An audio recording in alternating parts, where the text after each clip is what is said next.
KBS 열린 토론.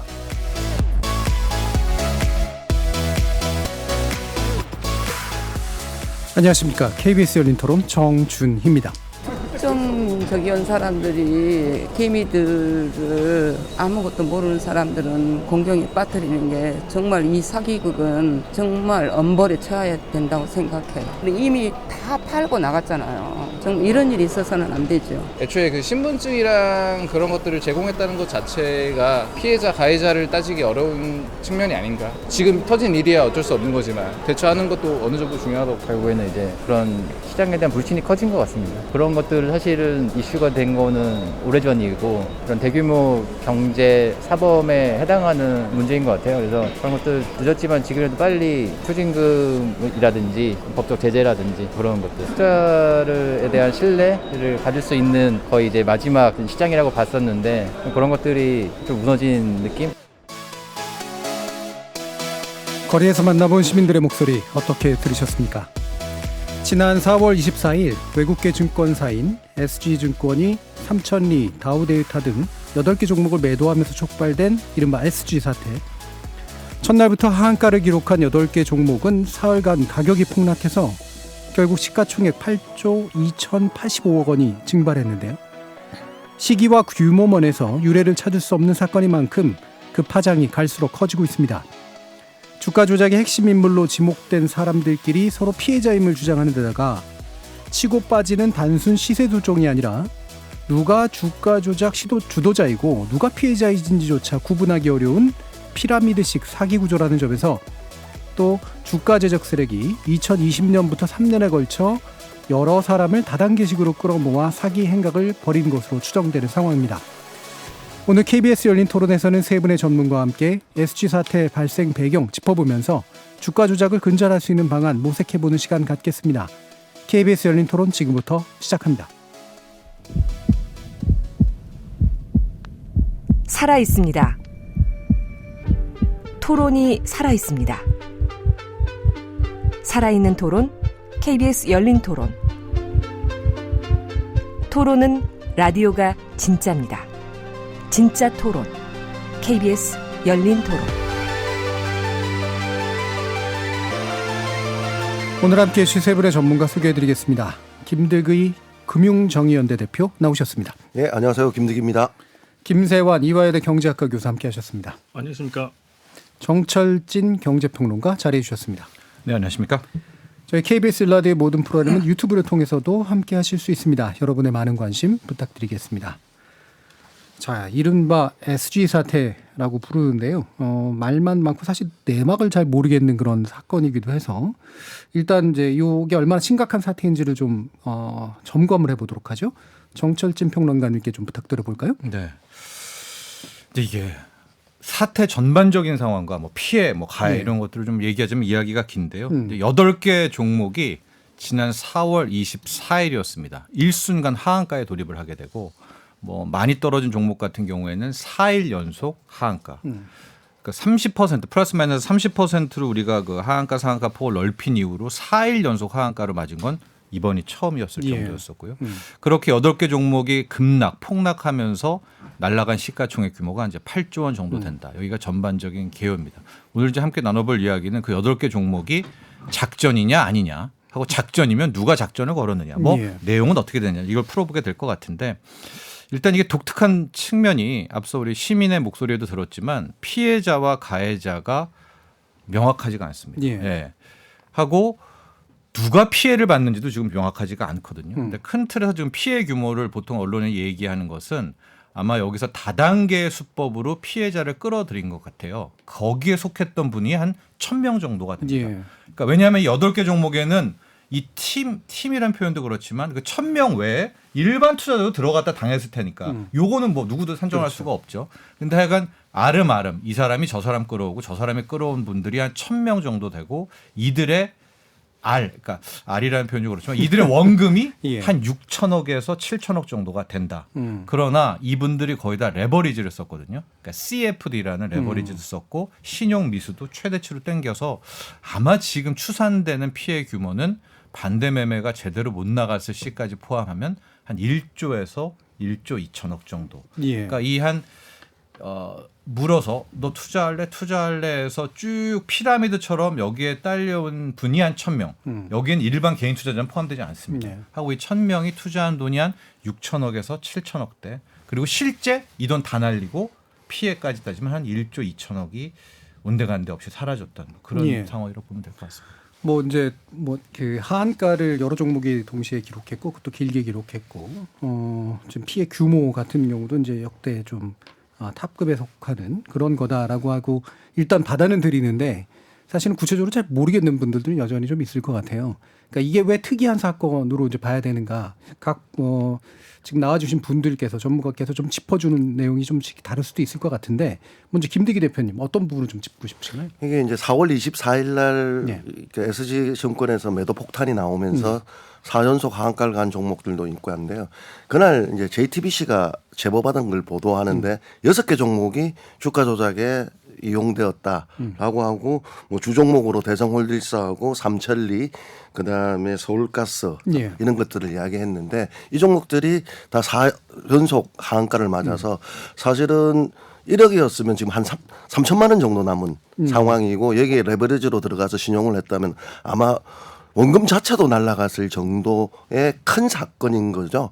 그래서 한 측은 왜 4월 24일 날 이렇게 매도 폭탄이 일어났느냐에 대한 의문이 하나가 있고 그러니까 그걸 이제 아까 말씀하셨던 이 조조 클럽을 달성했다고 파티까지 했던 분들이 피라미드로 모았던 그들 주도했던 분이 나덕연 대표라고 있는데 예. 오늘 검찰에 체포 이제 당하셨는데 집에서 이분의 주장은 반대 세력에 의해서 물량을 던지는 바람에 못 막았기 때문에 폭탄이 되었다라고 이제 나오고 있거든요. 그러다 보니까 이 매도 물량이 하나는 당일날 나왔고 한 측은 주가 조작이 의심된다는 종목들이 이름이 나오기 시작을 하니까 4연속 계속 하한가로 갈 수밖에 없는 상황이었는데 사실 지금 언급됐던 8개 종목, 6개 종목 내용들을 보면 주가 재료가 별로 없어요. 그러면서 불구하고 3년간 장기 매집을 통해서 대성홀루시 같은 경우는 3년간 10배를 상승합니다. 그리고 삼천리 같은 경우는 8배를 상승합니다. 그리고 JTBC 보도에 대한 텔레그램에 보면 이 조사를 받을 수 있으니까 매도 호가를 조심조심 들어가라. 즉 다시 말해서 금융당국의 조사를 예상하고 뛰는 자 위에 난다고 하듯이 이분들은 그게 안 걸리려고 작동을 다 했 것들이었고요. 또 한 축은 앞서 언급하신 것들처럼 CDF라고 라는 거래대 차익 결제 거래라고 있는데 이걸 통해서 원금이 1억이면 2억 5천까지 거래를 할 수가 있어요. 그러다 보니까 뭐 임창정 씨 같은 경우는 자기가 30억 했는데 82억이었고 이것도 내일이면 마이너스 난다 이렇게 이야기하시는 게 등락폭과 변동성이 원칙 큰 것들이 이제 들어갔기 때문에 이 주가 조작에 있어서 신용 매수 그리고 파생 상품이 결합된 건 이번이 처음이고 예. 그다음에 피해 금액도 사상 최대라고 저는 그렇게 보고 있습니다. 예.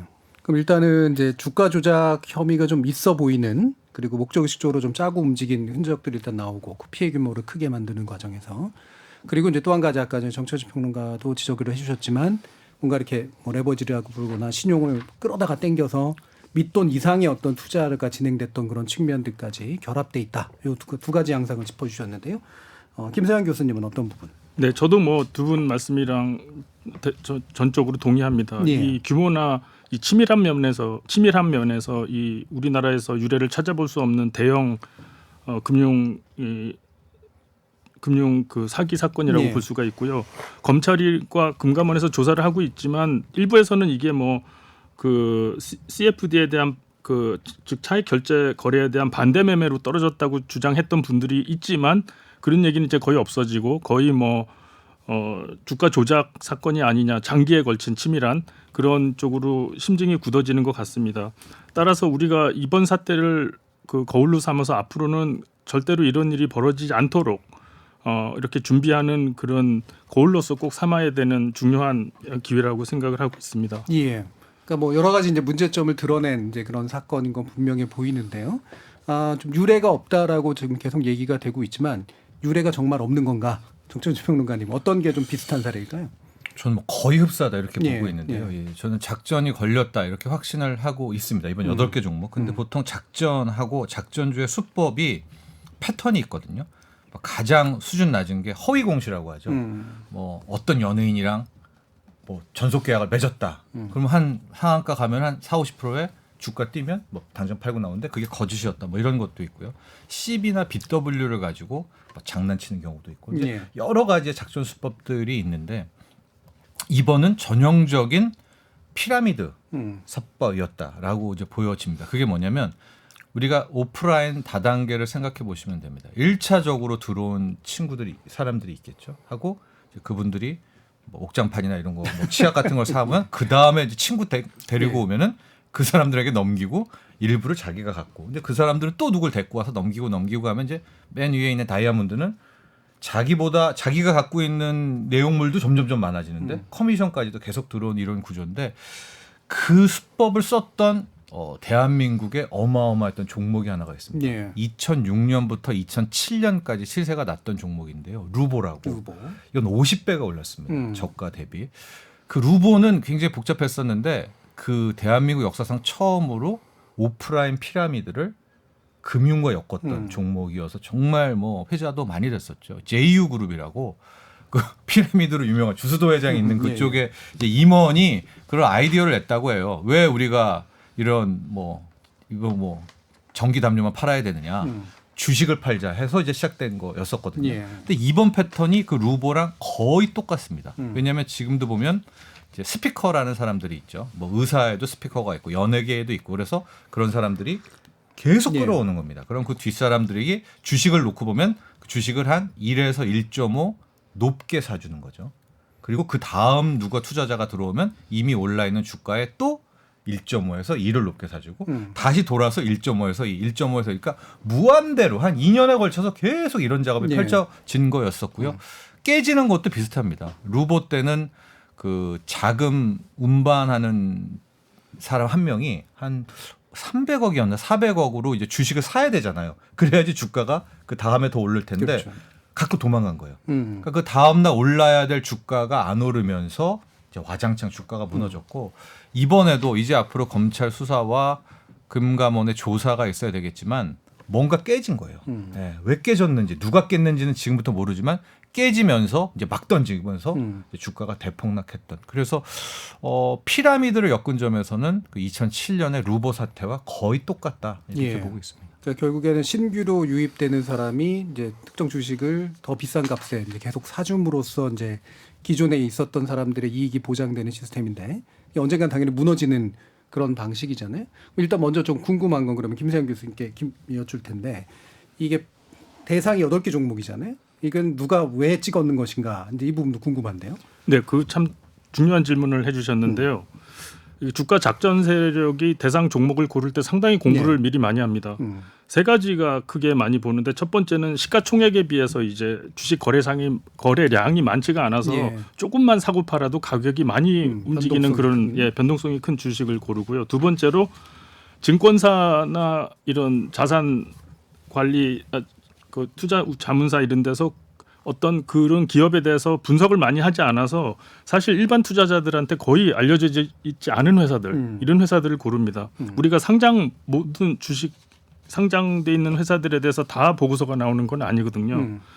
세 번째가 이게 또 민감한 이슈인데 회사 오너가 설립자가 이제 그 경영권 승계 문제가 있어서 나이도 많고 그래서 이런 분들은 이 경영권을 자식한테 승계하기 위해서 주가를 상당히 낮게 유지하려고 합니다. 그런 경우에 이제 주가를 띄우기가 상당히 유리한 상황이 되겠습니다. 이 세 가지 주식, 그러니까 그 작전의 대상 종목 조건을 만족하는 주식들이 마침 이 8개 주식들이기도 합니다.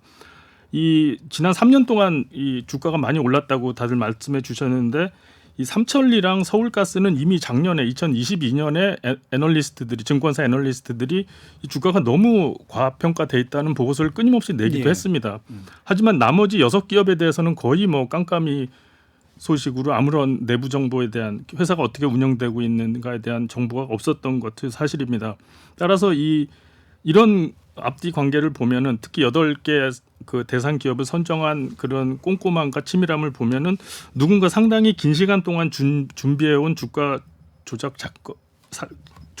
작전이 아닌가 이런 의심을 할 수밖에 없는 상황입니다. 예. 그러니까 8개 종목의 특징이 이제 나와 있는 그 주식의 수가 좀 상대적으로 적어서 가격이 큰 폭으로 왔다 갔다 할 수 있고 공시 자료나 이런 정보가 좀 부실하거나 적고 그런 경영권자가 이제 대주주가 이제 자신의 주식을 계속 보유하려고 하기 때문에 또는 상속하기 위해서 낮은 가격으로 주가를 유지하려고 노력하기 때문에 약점이 이제 노출돼 있는 이제 그런 종목들이었다. 근데 2개 정도는 이제 뭔가 이렇게 그래도 경고음이 나왔는데 나머지는 왜 경고음이 안 나왔을까? 이것도 이제 궁금한데요. 어떤 부분일까요? 관심이 없었던 거죠. 나머지 부분들은 이제 숨겨준 잡주라고 표현을 하듯이 예. 이게 일반적인 애널리스트의 관심을 갖지 않는 종목들이었는데 교수님 말씀해 주셨지만 이 대주주가 다우데이터나 대성홀드시나 서울가스는 60%에서 70% 대주주가 주식을 가지고 있었으니까 나머지 주식은 거래가 돼봤자 얼마 되지 않을 거 아니겠습니까? 그러니까 작전하기도 좋고 새로운 또 유형들을 저는 봤는데 이번에 피해자라고 주장하시는 한 1000명 되시는 분들이 핸드폰을 다 맡겼다고 하지 않습니까? 예. 그리고 그 휴대폰을 가지고 통정 매매를 한 것으로 추정되거든요. 그래서 새롭게 들어오는 사람을 신규를 우리끼리 사줘야서 금액을 올려야 되니까 그러니까 나당현 대표는 통정 매매가 아니라고 하지만 제가 보기에는 이거는 뭐 정확하게 통정 매매이기 때문에 주가 조작으로 보일 수밖에 없고요. 그 다음에 고액들은 노트북으로 원격으로 거래를 했다 이렇게 나오거든요. 그러니까 이거는 도시모터스 사건에서 보면 다들 나는 위임했지 내가 안 했다 하더라도 거래는 본인이 해요. 그런데 이거는 본인이 거래도 하지 않고 일일 매매하고 휴대폰 노트북까지 하면서 금액을 설정하면서 치밀하게 갔다는 것들은 당국의 수사라든가 증권거래소의 이상거래 징후 시스템에 안 잡히려고 치밀하게 했다 이렇게 보여지죠. 그러다 보니까 3년 동안 조금씩 주가가 올라가면서도 애널리스트라든가 이런 관심 밖에 그 6개 종목들은 아무런 보고서도 나오지 않을 지경에 이르지 않았나 이렇게 보여지죠. 그러니까 이게 계속해서 올라가는데 왜 올라가는 걸까? 이게 사실 이 부분이 해명이 돼야 되는 거잖아요. 원래 주식이라고 하는 게. 예. 안 된 게 이제 일단 뭐 잡주거나 관심 바깥에 있거나 또는 감독기관이 제대로 작동하지 못했거나 또는 그걸 잘 숨겼거나 뭐 이런 것들이 아마 복합적으로 얽혔을 것 같은데 어떤 책임을 누구에게 어떻게 묻는 게 좋을까? 뭐 뒤에 가서 좀 더 얘기를 하겠습니다만은 어떠세요? 근데 루보 때도요. 예. 2006년, 2007년 때도 주가가 그렇게 40배 이상 올랐는데 단 한 번도 이상 급등 종목으로 지정이 안 됐었거든요. 예. 그건 뭐냐면 이상 급등으로 지정되려면 막 상한가가 막 3일 이상 간다든가 막 5%, 10%씩 올라야 되는데 그때 차트를 봐도 한 1.5에서 2씩 계속 올라요. 근데 이 똑같아요. 지금도 이상 급등 지역으로 거의 아마 8개 종목 모두 지정이 안 됐을 겁니다. 그러니까 거래소가 직원이 아날로그로 보는 게 아니라 시스템으로 체크하잖아요. 예. 그러니까 철저하게 관리를 했다라고 볼 수가 있겠죠. 올라도 한 2%에서 3%로 이렇게 떨어뜨렸겠고 만에 하나 일반 개인이 와서 이거를 띄웠다? 그럼 아마 물량을 던졌을 겁니다. 예. 그래서 주가 관리를 계속 해와서 끌어왔기 때문에 아쉽긴 하지만 거래소의 그 이상 탐지 시스템에서는 이게 걸리진 않았던 것 같아요. 예. 이제 그 다음이 첩보인데요. 첩보는 작년 하반기에는 돌았던 것 같아요. 예, 10월, 11월에는 이미 이제 뭐 삼천리 부분에 대해서는 꽤 많은 이야기들이 나왔었기 때문에 금융위원회였죠. 이제 금융위원회에서 첩보력 요쪽에만 좀 있었으면 왜냐면 거기도 매일 일보를 띄우잖아요, 직원들이. 그럼 이제 그런 정보보고가 들어왔으면 요거 한번 들여다봐야 되겠는데 하고 들여다봤었으면은 어땠을까? 그런 점들은 끊임없이 아쉽고 아마 이번에 금융위가 제보를 받았던 것도 1월경이었죠. JTBC에서 먼저 취재를 아마 시작했다고 지금 알려지고 있거든요. 그 기자 취재팀이. 그러니까 일반 언론사의 기자들보다도 금융위가 늦었다라는 것은 나중이지만 이 사건이 정리되고는 한번 질책을 받아야 될 그럴 부분이라고 봅니다. 예. 그러니까 이게 뭐 알고리즘을 하건 그러니까 이른바 자동으로 걸러내는 거는 피해갈 수 있을 정도로 이제 딱 세밀하게 관리를 한 거고 대신 어느 정도 첩보를 통해서 들여다보는 작업들이 필요했는데 그 부분에서 이제 어느 정도의 책임을 좀 물을 수는 있을 것 같다라는 말씀이신데 김세현 교수님도 비슷하신 생각이신가요? 네, 맞습니다. 저도 예. 뭐 정철진 평론가님 말씀에 동의를 합니다. 그 시장에서 주식이 이상 움직임을 보이면은 사실 그 빅데이터 베이스로 우리가 너무나 많은 주식이 거래가 되니까 종목이 거래가 되니까 이상 가격 변동이 있는 거를 따로 이렇게 출연해서 보기는 합니다. 그 금융정보분석원에서도 보고 한국 거래소도 보고 있는데 이 이상 거래 움직임을 찾아내는 책임을 지고 있는 정부 기관은 금융정보분석원인데 이게 금융위원회 소속입니다. 이게 이렇게 이상 징후를 찾아내면은 금융위원회 자본시장 조사단에 보고를 하게 돼 있는데 보고가 된 걸로는 보이지만 어떤 행동을 이상하다 그리고 조사가 들어가는 행동을 취하지는 않은 것으로 보입니다. 이 조사를 실제로 들어가는 거는 금융감독원인데요. 이 말씀을 드리는 거는 금융감독원과 금융위원회 자본시장 조사단과 이렇게 유기적인 의사소통도 일어나고 협조를 통해서 정보 공유도 일어나고 조사를 들어가야 되는데 그게 유기적인 그런 조사와 정보 공유가 이번에는 일어나지 않은 것 같습니다. 따라서 앞으로 이 사건이 해결되면 검찰 조사도 끝나고 모든 사건이 해결되면 이런 시장 감시 기능에 대해서 더 강화하는 이런 이 기관들 간의 그 업무 조정이 반드시 필요할 것으로 보입니다. 예. 뭐 뒤에서 좀 더 살펴보긴 하겠습니다만 김 대표님도 이런 금융이나 이제 금융감독기관의 문제가 좀 어느 정도 저는 좀 심각하다고 보고 있고요. 예. 왜냐하면 증권거래소가 이상징후 거래를 잡아내면 이 거래에 대해서 빅데이터에서 나오게 되면 그냥 무조건 금감원에 넘기게 돼 있어요. 금감원에서 넘겨서 금감원은 보고 이게 이상하다 안 하다 판단을 해서 이상하지 않다. 정상적인 거래라고 하면 그냥 빼고 이상한 거래라고 보면 이제 검찰에 고발 내지 수사 의뢰하게 되어 있는데 저는 그러니까 이 주가조작범단들이 정확하게 알고 장기 매집을 통해서 조금씩 끌어올린 이 점은 이해는 되는데 이게 뭐가 등장하냐면 차액결제 거래가 등장을 해요. 그 CFD 이 제도가 등장해서 신용잔고가 쌓이고 거래가 나오는 거에 대해서 저는 이상정후 거래 시스템에서 이게 빠져 있는지 아마 빠졌다면 사각지대라고 보이고 예. 이걸 못 잡아냈다는 게 저는 무능하다고 보는데 그래서 제가 자료를 찾아보니까 작년에 거래정보소 저장 TR 개념 및 도입 효과에서 정권거래소가 2021년 3월에 금융시장 시스템의 리스크 관리 및 불공정성 거래 예방 감시 활용에 하겠다라고 발표를 했어요. 그러면 작년 3월에 발표를 했으면 이 TR이라는 개념들이 거래 정보가 이제 쌓여지는 건데 장애 파생 상품에 대한 거래를 보겠다는 거거든요. 그렇다면 이렇게 발표를 하고 매집 과정에서는 선수들이 그 룰을 알고 정확하게 피해갔을 것 같은데 이런 좀 허점이 있었을 때에 대한 보고가 없었냐는 점 좀 안타깝고요. 두 번째 이게 뭐 2월인데 MBC 보도에 따르면 4월 초에 신고했다고 그러거든요. 금융위원회에다가. 예. 그런데 4월 25일 지나서 합동수사단 만들고 그러니까 금융이랑 금감원이랑 검찰이랑 그러면 20 며칠간 그냥 손 놓고 있은 거 아니냐라는 이야기가 나올 수가 있고요. 주가가 폭락하니까 이제 뒷북 대응 아니냐라는 게 이야기가 나올 수 있고 저는 뭐에 주목했냐면 금감원장 이복현 원장이 25일인가요? 2차 전지가 가열됐다라고 발언을 하세요. 그 2차 전지 시장이 또 주가가 폭락하는 영향이 있는데 아니 감독이 왜 금융위원장도 아니고 2차 전지 과열에 대해서 이야기를 하는지 의문이었는데 정말 하시려고 했다면 그러니까 SG발 여기에 대한 정보도 가지고 있은 거였잖아요. 그러니까 여기에 대한 시그널을 주는 것들이 맞았지. 지금 좀 제가 보기에는 피해자들 중에서 제일 억울하신 분들이 4월 23일 날 주식 사신 분일 거예요. 이 종목. 그 4연속 폭간을 했기 때문에 그냥 원금에 쪽박을 찬 정도인데 그 이전까지는 금융이나 신고를 받아서 알고 있었지만 늑장 대응을 하고 어떤 시그널도 안 주고 있다가 보니까 소액주주들은 분통이 터질 수밖에 없다. 좀 그렇게 보기 때문에 반드시 주가 조작을 했던 사람들의 철저한 수사, 엄벌 그리고 피해자인지 아닌지 밝혀내는 것은 한 축으로 하더라도 이번 대응에 있어서 금융위와 금감원이 잘했는지 적절했는지에 대한 검증과 사각지대가 있다면 이 사각지대에 대해서는 분명히 제도 개선이 이루어져야 한다고 생각합니다. 저는 이번에 이걸 리서치를 하면서 느낀 게 정말 뛰는 자 위에 나는 자가 있다. 이 주가 조작범들은 3년을 걸쳐서 그 성격도 조정하면서 조금씩 매집을 하지 않습니까? 그리고 금융위원회나 저도 이거 물어보면요. 국회의원이 물어봐도 안 가르쳐줘요. 이상정후 거래 시스템에 들어가는 매뉴얼은 이건 악용될 수 있기 때문에 안 가르쳐주는데 우리한테도 안 가르쳐주고 이 보안이 유지되는 게 어떻게 주가 조작범들은 알고 그 매뉴얼에 맞춰서 3년간 안 걸릴 수 있느냐. 못 잡아냈으면 저는 무능이라 이렇게 보고 있는 겁니다. 예, 알겠습니다. 뭐 이 부분에서도 뭐 약간 다른 견해가 있거나 또 구체적인 어떤 의견도 들으면 좋겠는데요. 뒤에서 제도 개선 문제 얘기하면서 좀 더 얘기를 해보도록 하고요. 이 사건에서 일단 짚어야 되는 건 아무래도 이게 유명해진 건 대중적으로 유명해진 건 유명한 사람들 때문이잖아요. 그러니까 임창정 씨라든가 박혜경 씨 같은 경우도 그렇고요.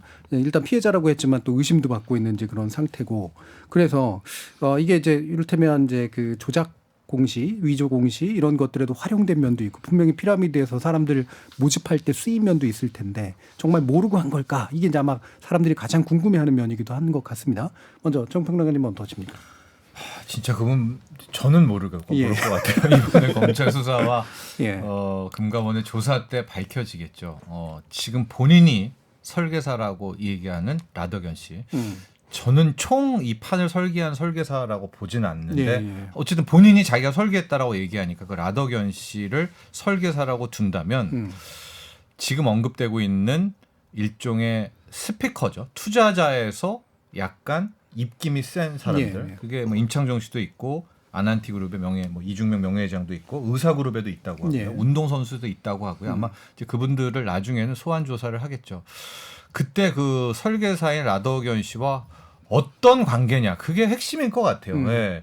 뭐 이렇게 형이니까 해줘 뭐 이런 정도였는지 아니면 이렇게 투자자와 이야기를 해준다면 커미션 주는 부분이 뭐 지금 취재에 따르 뭐 3% 정도 준다고 했는데 그걸 뭐 10% 준다는 뭐 이런 추가적인 약속을 했는지 그런 것들을 밝혀내고 그런 게 있었느냐 없었느냐가 저는 관건일 것 같아요. 예. 예. 그래서 만약에 그런 어떤 특혜들이 있었다라고 한다면 이제는 공범으로 가야 되겠죠. 그런 부분이 밝혀져야 된다고. 네. 그러니까 목적의식적으로 조작에 동참했는가 문제를 일단 논외로 더 수사해 봐야 된다고 치더라도 어느 정도의 공범적 성격을 지니는 측면들이 있는지 이 부분은 또 김대기 대표님 어떤 판단? 그러니까 저는 두 번째로 분류해서 봐야 되는 게 주가 조작하고 그다음에 이거 피라미드로 자금을 유치하는 과정.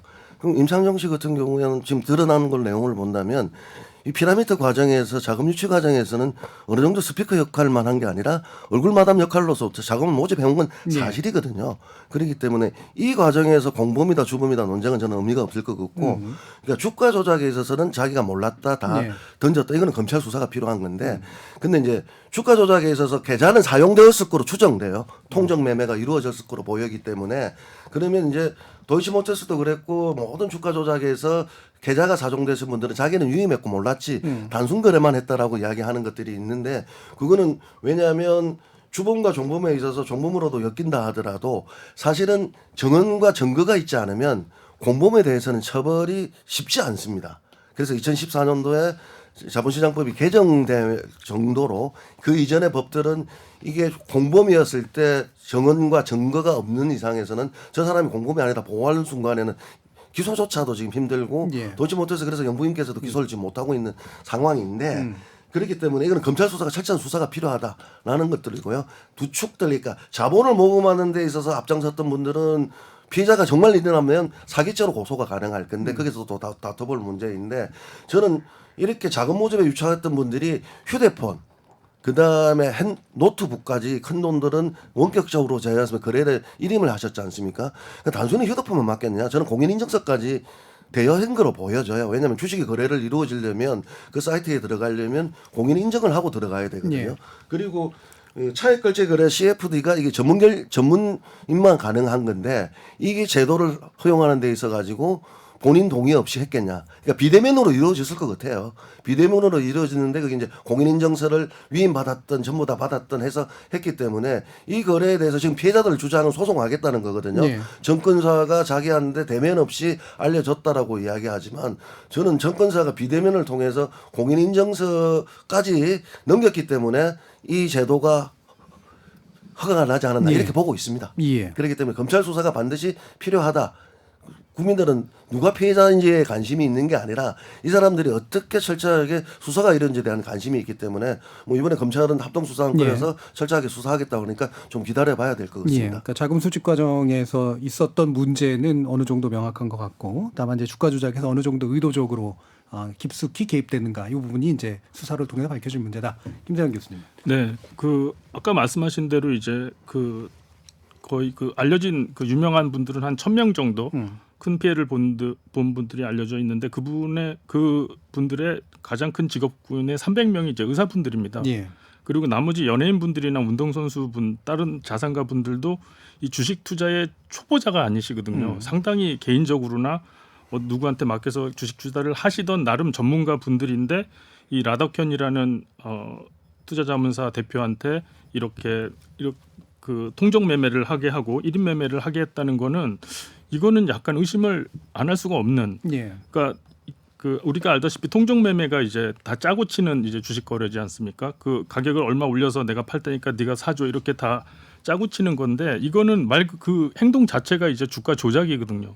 근데 이 지금 1,000명의 그런 자산가 분들이 상당히 큰 돈을 라덕현 대표한테 맡겼던 분들이 이거를 몰랐겠느냐? 저는 이거 그 정도까지는 안다고 생각을 합니다. 그리고 아까 말씀하신 대로 그 저 모든 뭐 그 스마트폰을 맡겨서 그렇게 거래를 대리하게 1인 매매를 할 자격이 없는 라드켄 대표의 투자 자문사에게 그것도 알 텐데 그렇게 하도록 이렇게 허락을 했다는 것도 상당히 이제 위법성이 큰 것이죠. 따라서 저는 이 검찰 조사로 밝혀져야 될 부분이 이분들이 그 아까 1,000명의 그 자산가 분들이 투자를 할 때 어느 정도까지 알고 그 라드켄 대표한테 그 그렇게 자유로운 그 CFD까지 허용하면서 그 거래를 허용했겠느냐. 그게 상당히 중요한 포인트라고 생각을 합니다. 예.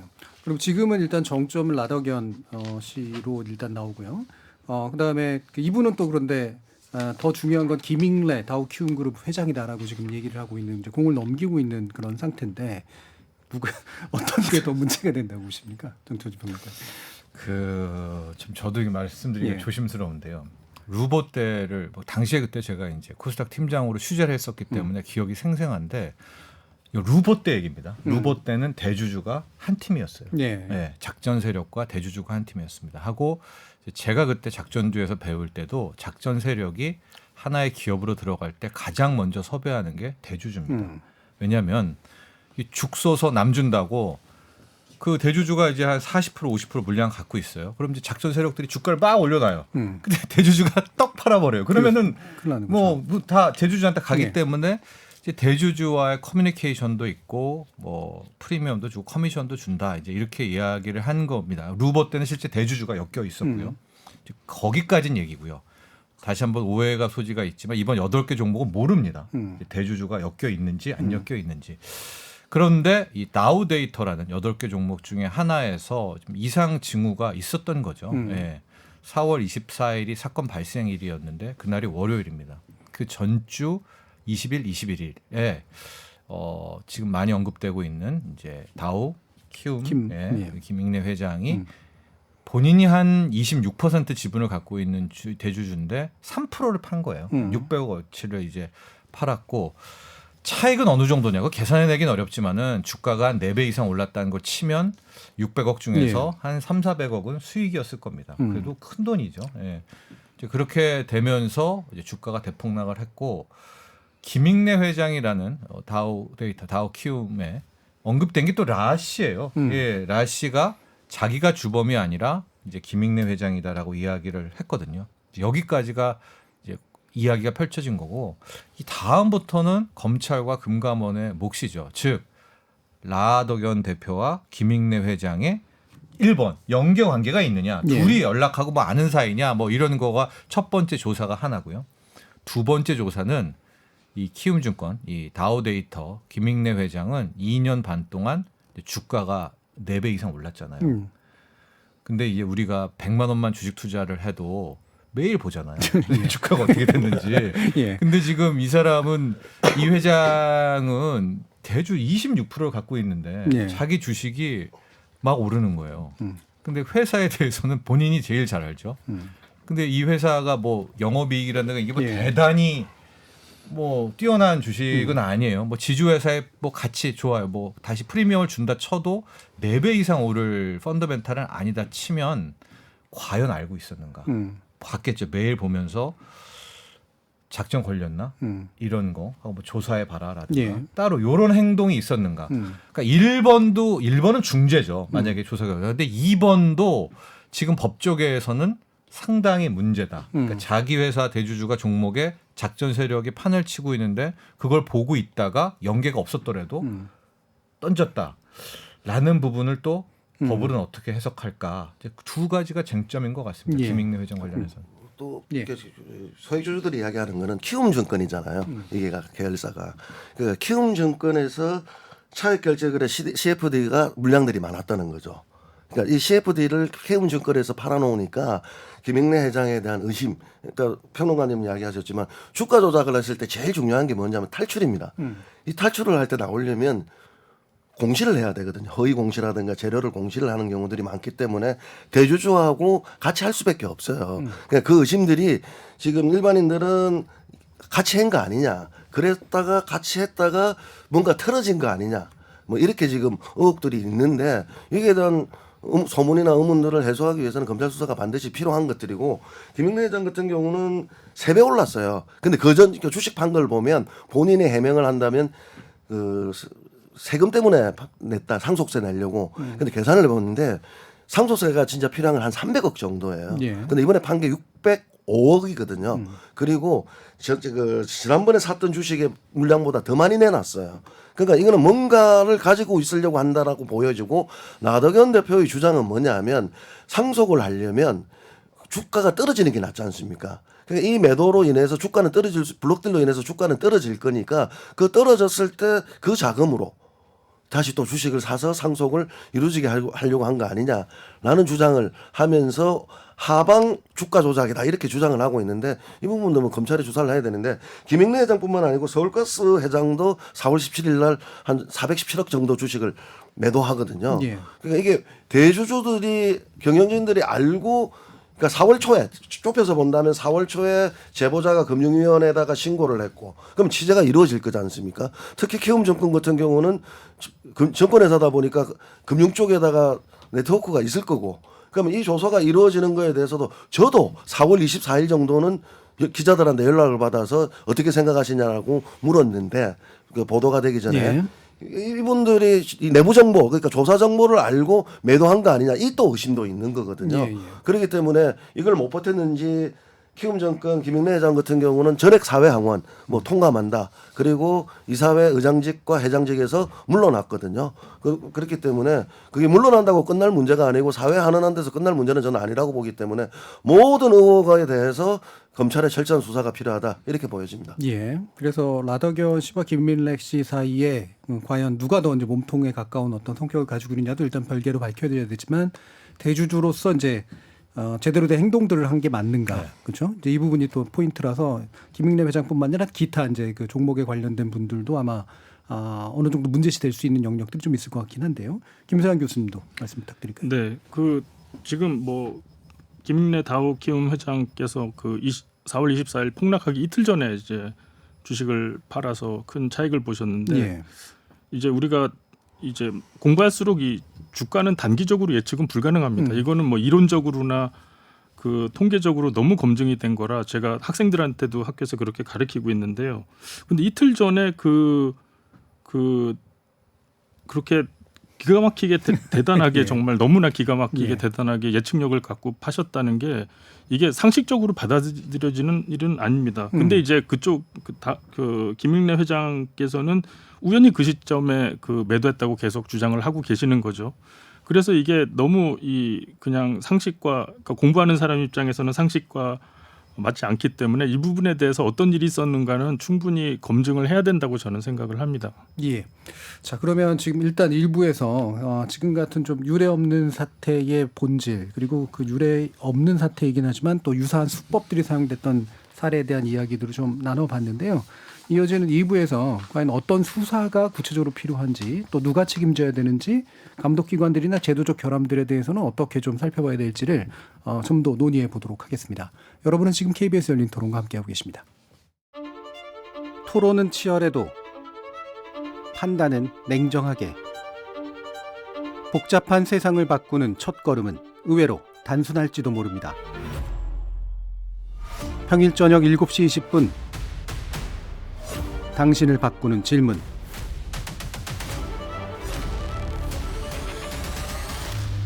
KBS 열린 토론. KBS 열린 토론 2부. 김세환 이화여대 경제학과 교수, 정철진 경제평론가, 김득의 금융정의연대 대표 이렇게 세 분과 함께 SG 사태에 사용됐던 차익결제 거래의 문제점 등 다양한 주가 조작 수법에서의 제도적 허점에 관련된 이야기 좀 더 나눠보도록 하겠습니다. 자, 수사 문제라든가 이제 그 구체적으로 실체를 아는 것들은 약간 옆으로 좀 뺐다가요. 먼저 아까부터 계속 나온 게 이제 CFD라고 부르는 거였잖아요. 차액 결제 거래다. 대략적으로 짐작은 가지만 이게 왜 중요한 이슈인지를 김세환 교수님께 좀 설명 부탁드려볼까요? 네, 그 CFD가 이제 그 차액 결제 거래라고 우리나라 말로 해석이 되는데요. 쉽게 말씀드려서 이제 적은 돈으로 주가가 오를 때 큰 돈을 만들어서 빌려와서 투자를 할 수 있는 기법이 되겠습니다. 예를 들어서 4억으로 10억짜리 주식을 살 수 있는 경우가 되겠는데요. 그러면 그 10억 이제 나머지 6억은 이제 증권사가 빌려오는 거죠. 예. 돈을 마련해 주는 것인데 그렇게 10억으로 내가 들어간 돈은 4억밖에 안 되지만 10억으로 이제 투자가 된 그 주식이 11억이 됐는데 11억이 됐다고 하면은 내가 투자한 4억 입장에서는 25%가 상승을 한 겁니다. 그렇죠. 상당히 그 레버리지 돈을 빌려오는 그 금융 거래를 이용해서 상당히 큰 투자를 할 수 있지만 반대로 예상과 달리 이 주가가 떨어지는 경우에는 이제 그 증권사에서 빌려온 돈과 그 수수료를 다 물어내야 되는 예. 그런 상황이 되겠습니다. 이게 소위 바잉 온 마진이라고 신용 매수랑 비슷한 예. 형태인데요. 신용 매수는 이제 증권사에서 현금을 빌려주면 그거로 내가 주식을 직접 사고 팔지만 지금 말씀하시는 그 차익 결제 거래 CFD는 증권사가 이거를 사고 팔아줍니다. 따라서 내가 직접 금융 거래는 하는 것이 아니고 마지막에 돈에 이익이 남고 손해가 난 부분만 내가 책임을 지게 되는 그런 거래가 되겠습니다. 예. 결과적으로 이게 상당히 그 위험한 거래이고 그 돈을 빌려와서 하는 거래이기 때문에 내가 예측한 방향과 주식시장이 반대로 움직이면 큰 손해를 보고 시장에 상당히 위험한 상황이 벌어질 수도 있는 거래가 되겠습니다. 예. 그럼 돈을 빌려주는 입장에서는 얘가 살려고 하는데 보니까 이게 오를 것 같아. 이러는 판단으로 빌려주는 건가요? 아니면 어떤 다른 이유가 있는 건가요? 그러니까 증권사가 빌려주는 것은 이게 이제 그 수수료를 받으니까 예, 예. 이자도 받고 증권사는 보통 자기가 갖고 있는 현금이 많지가 않으니까 커머셜 페이퍼 시장에서 그 어음 시장에서 돈을 급전을 구해다가 이제 그 지금 CFD를 거래를 하려는 사람한테 돈을 빌려주게 되는데요. 증권사는 보통 이게 위험하다 안 하다 자기들도 이제 주식이 어떻게 될지 예측을 할 수가 없으니까 투자자의 책임 하에 그렇게 돈을 빌려주게 되고 네. 수수료를 받는 그러니까 그 거래를 중간에서 브로커 입장에서 거래를 일으켜주고 수수료를 받는 그런 형태가 예. 되겠습니다. 그러니까 돈을 벌든 안 벌든 네 책임이니 맞습니다. 넌 어차피 갚아야 되는 거니까. 맞습니다. 지금 그래서 이번에 유명 연예인들도 CFD로 돈을 많이 그 빚을 지게 된 이유가 이 주가가 떨어지게 되니까 이 증권사에서 그 사람들한테 구상권을 청구하는 상황이 되겠습니다. 예. 그러니까 일반적으로 이제 은행에서 대출을 해줄 때도 이게 대출자, 그러니까 빌려가는 사람이 신용이 얼마 정도인지 물건이 얼마 정도 되는 것인지 이런 것들을 이제 보는 게 일반적으로 돈을 빌려주는 구조인데 이거는 굉장한 위험을 안고 이제 거래가 이루어지도록 하는 그런 거잖아요. 맞습니다. 예. 그럼 이게 이제 제도적으로 상당히 좀 특이한 의미가 있기 때문에 이런 제도들을 이제 허용한 걸 텐데 네. 어떤 그 의미가 이게 있나요? 이제 우리나라가 이제 사실 이 자본시장이 그러니까 이 약간 그 국가 경제 전체로 말씀을 드리면 우리나라 이 자본시장이 상당히 경제 규모에 비해서 큰 편이 아닙니다. 예. 우리나라 가계 재산의 80%가 이제 부동산에 보통 쏠려 있고요. 그러니까 내가 100원을 갖고 있다면 80원의 내 재산은 부동산 내 집이고 20원이 금융 자산인데 이게 전 세계에서 특히 선진국 중에서는 가장 부동산에 쏠려 있는 나라가 우리나라입니다. 근데 이제 시간이 가면서 이게 굉장히 우리가 부동산 사태만 일어나면 이제 난리가 나듯이 점점 정부와 이제 이런 입장에서는 장기적으로 자산 시장을 활성화해서 건전한 투자자들을 더 늘리고 또 투자 규모도 늘리고 그래서 이 자본시장을 늘리려고 굉장히 노력하는 와중에 2019년에 나온 게 이 CFD 차익 결제 거래 제도가 되겠습니다. 예. 사실 이 차익 결제 거래를 하려면 전문 투자가 인정을 받아야 되는데요. 별로 어렵지가 않습니다. 뭐 연봉이 1억이 넘고 부부 합산 1억 5천이 넘고 그리고 금융 자산이 5천만 원 이상이고 상당히 느슨한 형태의 그 조건을 가지고 있기 때문에 이 최근에 들어서 그 차익 결제 거래가 늘어나는 그런 상황이긴 하였습니다. 예. 그러니까 우리나라 경제 규모에 비해서 자본시장 규모가 작으니 자본시장 규모를 좀 더 키우고 거래도 활성화하기 위해서 이제 어느 정도 제도적으로 좀 용인해 준 그런데 사실은 진입 장벽이 굉장히 낮은 그리고 감독도 잘 이루어지지 않을 것 같은 맞습니다. 그런 방식인데요. 정치적 평론가님 아까도 이제 강조해 주시긴 했지만 네. 이게 구체적으로 어떻게 관리 감독했어야 되는 것인가? 일단 이번 사건에서 보면은 그 허용을 한 사람들의 과정이 적합했는가를 한번 봐야 되겠죠. 예. 왜냐하면 이제 지금 이제 인터뷰한 분들을 보면 자기는 전문 투자자도 아닌데 자기 계좌가 CFD를 활용을 해줘 있더라. 그래서 무려 한 2.5배 이상의 거래가 체결되어 있고 그게 좀 약간 스탁론이랑도 좀 다른 것이 예. 이게 그 스탁론은 이제 돈을 빌려주는 형식이지만 이 차액 결제 계좌는 주식을 빌려주는 형식이에요. 이제 예. 그 증권사에서 북을 운용하면서 그런 형태이기 때문에 이게 진짜 반대 매매가 체결이 안 되면은 하염없이 불어납니다. 손실이 이렇게 커지게 되고 있어서 그런 부분을 일단 이번에는 이제 파악을 해봐야 되겠고 이제 요 판이 끝나고 나면 지금 우리나라의 CFD를 어떻게 운용해야 될 건가에 대해서는 한번 한 자리에 모여서 다 이야기를 해봐야 될 것 같습니다. 지금 허용하고 있는 이 전문 자격증이 너무 많이 풀어주는 것이 아닌가에 대한 부분들도 하나 봐야 되겠고 이제 그 외에 좀 뭐 전문적이긴 하지만 이게 자꾸 외국인으로 공시가 나가요. 예. 그러면서 그 종목에 CFD를 사면 외국인이 들어온 것처럼 또 착시를 일으키게 하는. 저는 이 점이 굉장히 문제라고 보는 게 우리나라는 좀 특이하게 수급 주체를 밝혀줍니다. 그러니까 외국인이 그렇죠. 뭐 얼마 샀다, 기관이 얼마 샀다, 개인이 얼마 샀다. 예. 그게 좋기도 하지만 그게 또 나쁘기도 하거든요. 그러니까 좋은 점은 외국인이 샀네, 외국인 좀 들어오네 이런 거 알게 되고요. 근데 그게 악용되는 거는 이미 이제 선물 옵션 같은 파생 시장에서는 이게 혼동된 계좌를 쓰기도 합니다. 왜냐하면 우리의 뇌리에는 외국인이 샀다 그러면 무조건 올라가게끔 이게 최면이 걸려 있단 예. 말이죠. 그러니까 그걸 악용하는 세력들도 있어서 뭐 CFD 수정 부분에 있어서는 그 외국인으로 나오는 그런 공시 부분들이라든가 종목별 한도가 지금 거의 표시 안 되고 있다라든가 뭐 이런 부분들 이제 미세한 부분들을 조정을 해야 되지만 CFD 관련해서는 세계적으로 어마어마한 사건이 하나가 있었습니다. 대한민국 출신이죠. 한국 출신 세계의 야수의 심장을 가졌다는 빌 황 씨라는 예. 뭐 아시아 최초의 타이거 펀드 매니저이기도 했고 이제 아케고스 사태라고 이분이 CFD를 통해 가지고 진짜 어마어마한 자금을 굴렸다가 저는 되치기를 당했다고 보는데 뭐 다 다르죠 세속을 그러다가 이제 파산을 하죠. 예. 왜냐하면 증권사들이 이제 신용 공여를 막으면서 그 이후로 야 CFD라는 게 이렇게 위험하네 해서 세계적으로도 지금 CFD를 줄이는 쪽으로 가고 있는 방향이란 말입니다. 그러니까 우리도 한번 이 자리에 요 판이 끝나고 나면 이 CFD를 어떻게 운용해야 될지 한번 심각한 또 반성이 있어야 된다고 봅니다. 뭐 김대기 대표님 쪽에서 개인 이렇게 뭐 설명해 주시면 좋을 것 같은데 한국 주식투자자연합회 이게 이제 개인 투자자 대표 단체잖아요. 야, 이런 CFD 같은 것들이 이제 중단돼야 된다. 이렇게 지금 주장을 하고 있는 건데 지금 이제 중단이 저는 맞다고 보고 있고요. 평론가님 이야기하셨던데 그러니까 오해하게끔 이게 외인이 사게끔 오해하게끔 만든다. 이 오해가 법률 용어로 가면 오인이거든요. 그럼 기망한 거잖아요 투자자들을. 근데 저는 이 제도를 어떻게 설계를 할 때 처음부터 이렇게 설계를 했는지 나는 당국자들이 책임져야 되는 부분이라고 생각하는데 이게 이제 폐지하자 중단하자 이 문제를 떠나서 지금 정부가 개선 방안으로 내놓은 게 기관이나 외인이 산 것들로 오해하는 부분들 착취 효과를 막겠다고 제도 개선 방안으로 내놨거든요. 그럼 처음부터 가능했다는 이야기지 않습니까? 그 처음부터도 가능했는데도 불구하고 이렇게 만들고 그다음 이게 만기가 없습니다.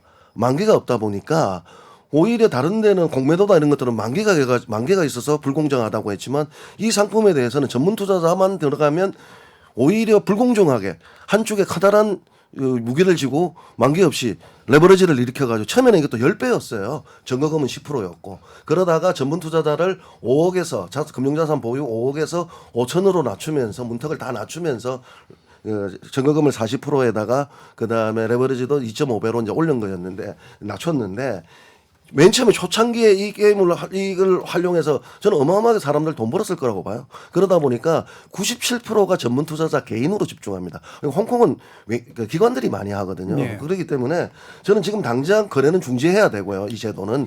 그래서 보완들을 해서 어느 정도 검증을 하고 나서 그 보완에 대해서 불공정성이 해소되었다라고 했을 때 다시 재개를 하든 이렇게 가봐야 된다고 저는 생각을 하고 있고요. 이 과정에서 저는 사모펀드 사태 때 사모펀드 완화를 금감원에 했듯이 이 제도를 설계함에 있어 가지고 이렇게 옹인하게 만든 금융당국자에 대한 감사원의 감사도 좀 필요하다. 저는 그렇게 봅니다. 예, 그러니까 일단은 중단을 하더라도 예. 나중에 뭔가 이렇게 예. 이제 복구를 하거나 이런다고 하더라도 그리고 그 과정에서 이제 이걸 설계했거나 운용하는 과정에 어떤 문제가 있었는지도 밝혀줘야 된다라는 그런 의견이신데요. 제도적인 부합 문제 좀 더 얘기해보고 그러면 그걸 위해서 지금 이제 수사 내지 이제 알아내야 될 것들이 좀 더 구체적으로 좀 있을 것 같은데 아까 어느 정도 좀 얘기를 해주셨습니다만 이게 대부분 이러다가 이제 뭐랄까요 이른바 뭐 범털이 될지 아니면 깃털이 될지 모르겠습니다만 그냥 변죽만 울리다가 끝나 이렇게 생각하시는 분들도 있고 여기에 이제 사실은 거대한 손이 혹시라도 개입돼 있으면 이거 제대로 안 밝혀지는 거 아니야 이런 식 우려하시는 분들도 있어서 정평권 관님이 보시기에는 어떤 부분을 좀 제대로 좀 찌르고 들어가야 된다고 생각하십니까? 전 첫 번째로는 진짜 설계사를 찾아야 될 것 같아요. 예, 이 예. 판을 설계한 사람 라더견 씨가 맞나 이제 오늘 체포가 됐으니까 이제 조사가 들어가야 될 텐데 하고 항상 주가 조작을 보면 설계사들은 돈이 없잖아요. 그러니까 최초 전주가 있습니다. 그 사람을 잡아내야 될 것 같거든요. 그건 이제 보통 이게 길면 2년 반, 짧은 게 1년 반 정도의 작업이었으니까 상당 부분 그 매집하고 그 최초에 들어갔던 하고 그 최초 전주는 이미 빠져나왔을 것 같거든요. 예. 그렇기 때문에 그거를 밝혀내는 게 핵심일 텐데 그게 진짜 어려워요. 네, 그게 진짜 어렵습니다. 그러니까 예, 예. 그게 굉장히 어려운 것 같고 그 부분이 1번 하고 두 번째는 지금 김익래 회장도 있고 또 서울도시가스에 또 김용민 회장도 있듯이 대주주와 세력과의 연관이 있냐 없냐. 왜냐하면 이거는 국민들의 궁금한 부분들이죠. 그렇죠.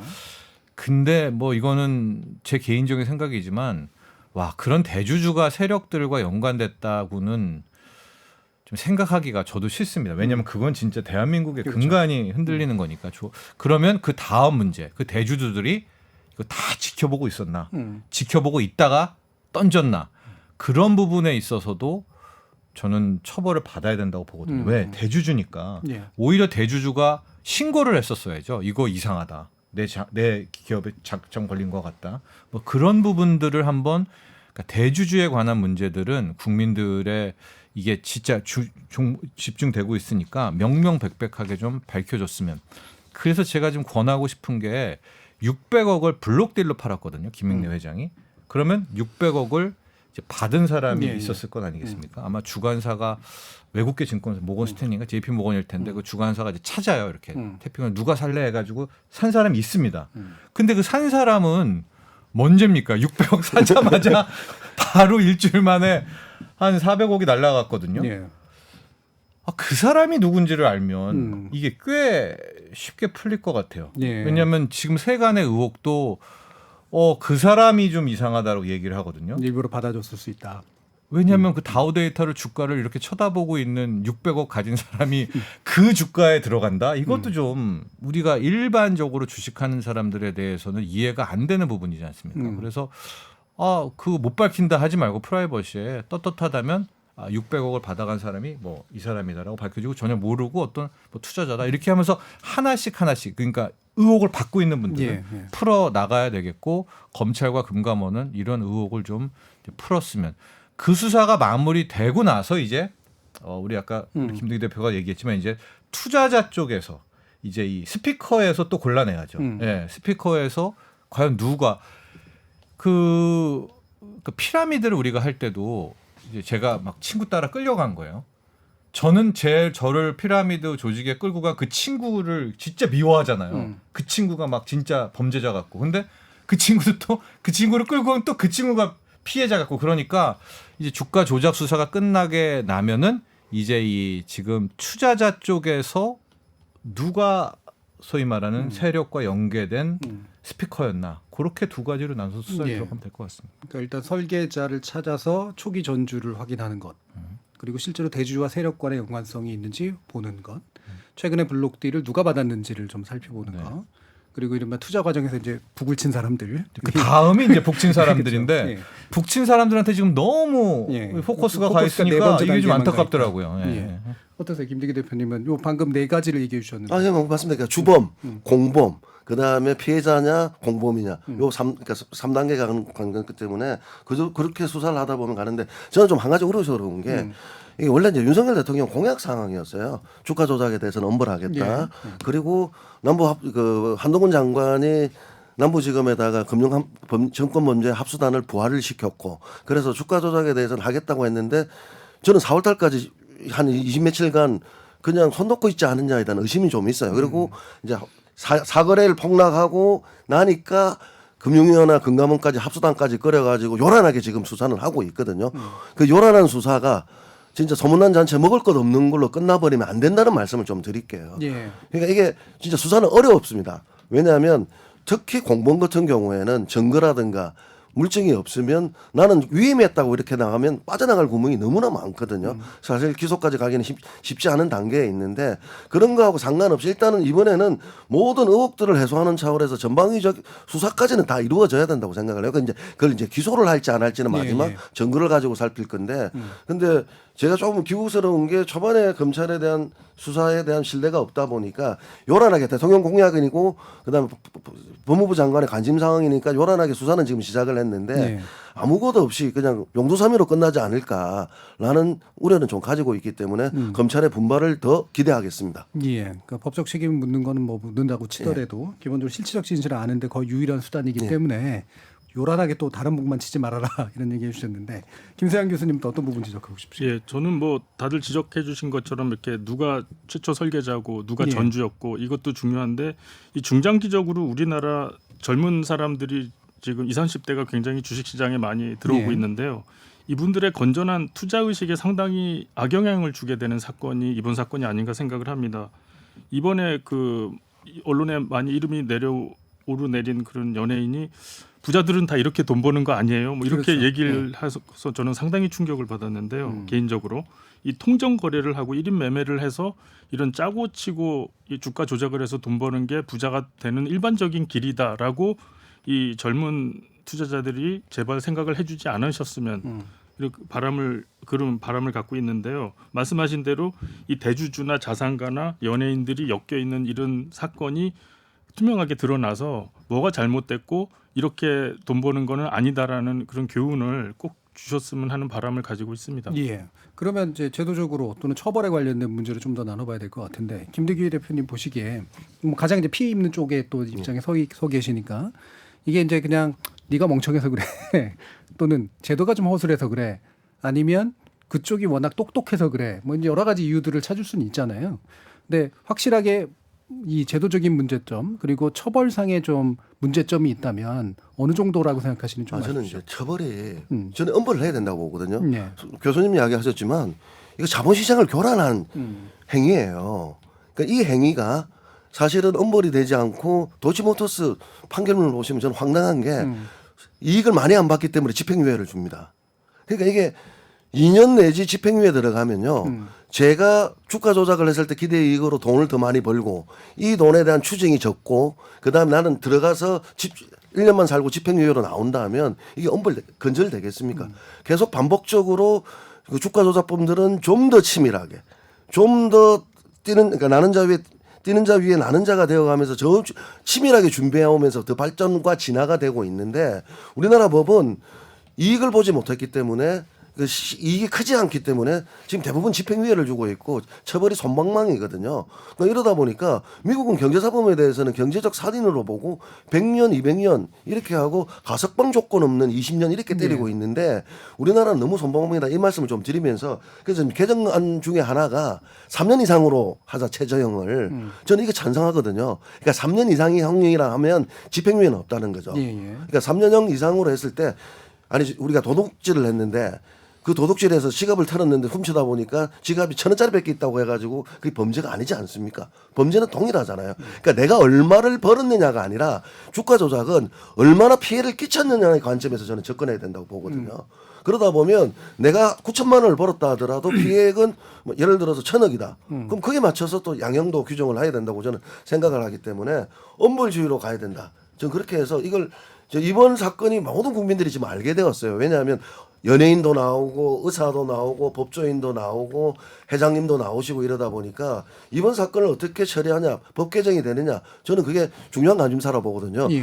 외람된 말씀이지만 사모펀드 사태 때 그렇게 통과 안 되던 금융소비자보호법이 통과되었습니다. 그러니까 이번에 보면 징벌적 손해배상제라든가 엄벌 이렇게 법 개정이 이번에 나온 게 아니고요. 예전부터 이게 개정안이 나와 있는 상태인데 시시부지하다가 지금 와서 다시 관심을 받고 있거든요. 그러니까 이참에 지금 법에 개정되고 준비되는 법들이 강화된 법들이 좀 통과되었으면 예. 좋겠다. 이 말씀을 꼭 드리고 싶습니다. 그러니까 반드시 엄벌은 필요하다. 그래서 현재 최저형을 높이는 거는 반드시 해야 된다.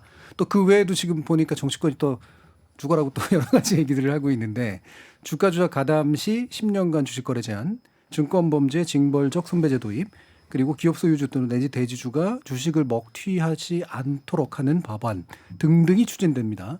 이게 추진될 수 있을지 또 실효성도 있을지도 궁금해서요. 뭐 또 다른 두 분의 말씀 한번 들어보죠. 저는 가장 좀 눈에 떴던 게 예. 내부자 주식 거래 사전 공시 뭐 이런 안이 있었을 겁니다. 이게 표에도 있죠. 예. 예, 이용 의원안이 있었는데 예, 예. 이제 뭐 대주주를 비롯해서 주요 주주 임원이 회사 임원이에요. 주식을 팔 때는 30일 전에 공시를 하는 거예요. 그러니까 그분들도 다 급전이 필요해서 주식 팔았어 이런 말씀을 하시지만 한 달 정도는 괜찮잖아요. 왜냐면 급전이어도 우리가 한 달은 뭐 한다 치면 그러니까 이런 주요 주주가 팔 때는 30일 전에 공시를 하는. 예. 전 이런 안은 자본시장법에 좀 넣었다면 그랬으면 만에 하나 이 조항이 있었다면 김익래 회장도 이미 한 달 전에 공시를 분명히 했었겠죠. 예. 그러면서 좀 이 안 같은 경우에는 저는 뭐 자본시장법에 포함돼도 된다라는 이제 그런 말씀드리고 또 두 번째 말씀드리고 싶은 거는 이게 전세 사기 피해도 그렇고요. 이 뭐 전에 옵티머스 라임도 그렇고요. 또 이번도 아마 그렇게 될 것 같은데 이제 범인들을 다 잡잖아요. 근데 돈은 없어요. 그렇죠. 이미 아마 제 느낌으로는 최초 전주 설계자들이 5천억 이상은 빼갔을 것 같은데 그거 못 잡습니다. 전세 사기 뭐 지금 뭐 무슨 왕 뭐 이 사람들이 지금 수천 채잖아요. 수백억이잖아요. 그거 지금 어디 있는지 몰라요. 왜냐하면 지금 언론에 나오는 빌라왕 건축왕들 보면 뭐 자살했거나 그분들 자체가 다 바지 사장입니다. 그렇죠. 예, 아예 거래 못할 정도의 뭐 지적 능력 뭐 이래 버리면은 그 돈을 못 찾지 않습니까? 또 전에도 그랬었고. 그럼 그 돈들은 어디 가 있느냐? 제 느낌의 뭐 지인, 딸 뭐 이 정도의 명의 이전이거든요. 그러니까 아예 이참에 금융 사기 같은 경우에는 전에 전두환 대통령 특별법 이런 것처럼 명의 이전을 하더라도 그 돈은 다 재산환수할 수 있게 예. 이렇게 어떤 좀 강력한 의지가 있어야 되지 않을까. 그래야 사기범들이 더 어떤 생각하겠습니까? 예. 한 10년 갔다 오지. 근데 돈은 지금 다 못 찾는 게 마치 모든 수사기관도 아마 당연시 여길걸요. 이번에 범인 잡더라도 그 돈 어디로 갔는지는 관심도 없을 겁니다. 잡지도 예. 못하니까 예.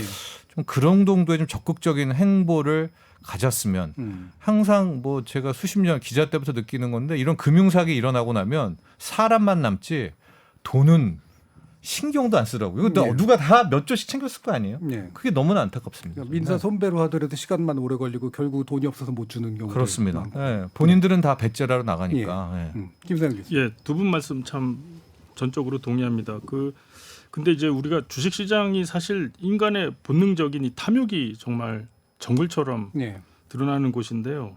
우리가 농담으로 뭐 수업 시간에 그런 얘기 많이 하는데 1,000억을 주겠다 그러면 뭐 아무리 훌륭한 인격자 뭐 공자님이나 예수님이나 부처님도 마음이 흔들리는 상황 아니겠습니까? 예. 근데 그런 인간의 그 본능적인 탐욕이 이 충돌하는 곳이기 때문에 이 미국 얘기를 안 할 수가 없는 게 미국은 완전히 징벌적 제도, 징벌적 그 규제를 하게 되겠습니다.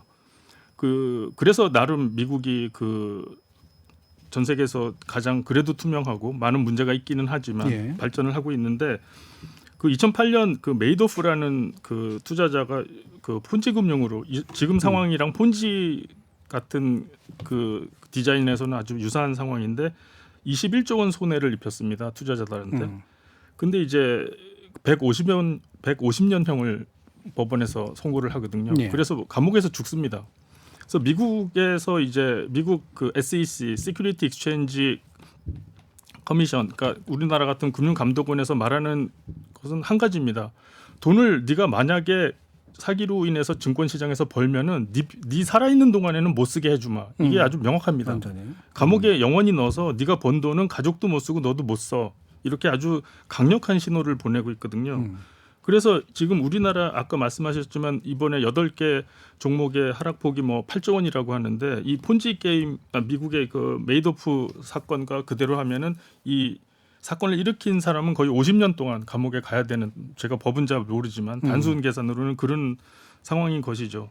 따라서 저는 이번에 많은 그 제도 개선이 나오지만 징벌적 손해배상을 통해서 그 투자 그렇게 처음에 이 일을 주가 조작을 시작했고 돈을 비도덕적으로 번 사람들한테는 그 강력한 신호를 보내서 앞으로 우리나라 금융 발전에 하나의 시금석으로 삼아야 되는 게 아닌가 이렇게 생각을 합니다. 네. 그러니까 오래 잡아가두든 강력하게 손해배상을 하도록 하든 또는 뭐 일단 동결 조치를 시키거나 뭐 이렇게 하든 환수 조치를 하거나 하든 뭔가 강한 시그널이 나오지 않으면 절대로 근절이 안 될 문제다라고 얘기를 한 가지만 보시면요. 검찰이 그렇게 기소해서 무기징역을 하더라도 우리나라 대법원에 있는 양형유연에 따르면 형량이 깎아져요. 옵티머스 같은 경우가 30년밖에 안 받았거든요. 20년 라임도 이렇게 되기 때문에 저는 이번 참에 그 마약에 대해서 지금 양형유연에 여러 가지 양형을 올리겠다고 하지 않습니까? 법원에서도 사법부도 좀 같이 동참을 해서 양형을 좀 개정을 해서 사실상 무기징역까지 저는 나와야 된다고 보죠. 예. 우리나라가 또 유독 경제사범에 대해서 좀 관대한 양형이 나오는 그런 경향이 분명히 좀 있는 것 같긴 한데, 자, 이 부분도 그러니까 다 결합돼 가지고 해결된 그런 문제인 것 같은데요. 자, 그럼 이제 마무리 발언 차원에서 이번 피해자들은 그럼 어떻게 해야 되는가? 그냥 또 이번에도 쫄딱 망하고 마는 것인가? 제도는 또 어떻게 바꿔야 되는 것인가? 그리고 투자자들에게 건전한 투자의 어떤 기풍을 만들어 주려면 또 어떤 부분이 필요한가? 여러 가지 말씀들이 좀 있으실 텐데 마지막으로 한 1분 정도씩 한번 들어보도록 할까요? 먼저 김세환 교수님. 예. 저는 이번 사건으로 인해서 우리 일반 주식 투자자분들이 꼭 알아주셔야 되는 게, 이해하지 못하는 상품에 대해서는 투자하지 않는 것이 맞다고 꼭 알아주셨으면 합니다. 그러니까 미국에서 많이 하는 얘기가 이제 월가에서 그 정장 입거나 학벌 좋은 사람이나 그 지위가 높은 사람이 하는 말들은 사기다 이런 얘기를 많이 하거든요. 이게 역사적으로 거의 사실에 가깝습니다. 따라서 일반 투자자, 특히 젊은 투자자분들은 건전하게 투자하는 방법을 항상 생각하시고, 이해하지 못하는 투자 방법에 대해서는 남의 말에 현혹되지 마시기를 꼭 부탁을 드리겠습니다. 예, 현혹되지 말아라. 옷차림이나 말투에 의해서 또는 학벌이나 어떤 지위에 의해서 옷차림을 가장 캐주얼하게 하고 오신 정철진 평론가님 한번 말씀 주시죠. 저도 비슷합니다. 투신자판이라는 말이 있거든요. 투자는 신중하게, 자신이 판단해서. 투신자판입니다. 그건 정말 지켜야 될 것 같아요. 자신이 판단해서 해야지 자신의 중요 정보를 뭐 어떤 매매 잘하는 사람한테 맡긴다.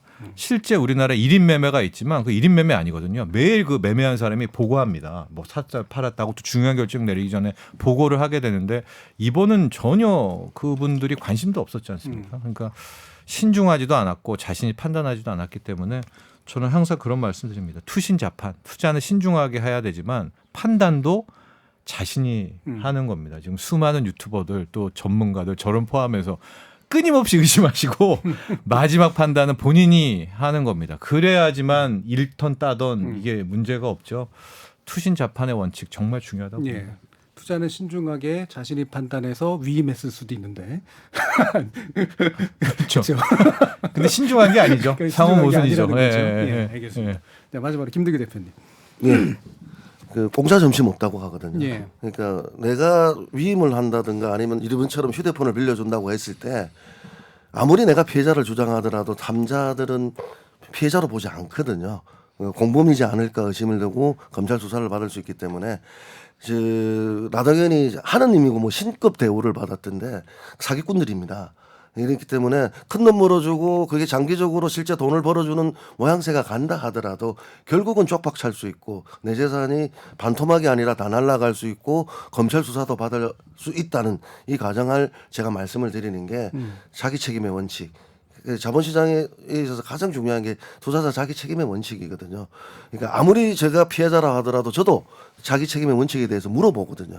그래서 금융회사가 아닌 곳에 가셨던 투자 피해자들에 대해서는 될 수 있으면 그게 저희들도 상담을 안 하고 있습니다. 그렇기 때문에 이 특히 유사수신 행위, 허가받지 않은 자문운용사 일단은 의심을 하시고 텔러방 단톡에서 오는 정보 마지막이라고 생각하십시오. 마무리 차에서 이번 4월 23일 날 주식 산 것처럼 그게 역사의 교훈으로 남으셨으면 투자하는 데 신중해지실 거다. 이렇게 말씀드리고 싶습니다. 예, 오늘 되게 중요한 말씀들 많이 주셨는데요. 오늘 토론은 이것으로 모두 정리할까 합니다. 오늘 토론 함께해 주신 세 분, 정철진 경제평론가, 김득의 금융정의연대 대표, 김세환 이화여대 경제학과 교수, 세 분 모두 수고하셨습니다. 감사합니다. 감사합니다. 감사합니다.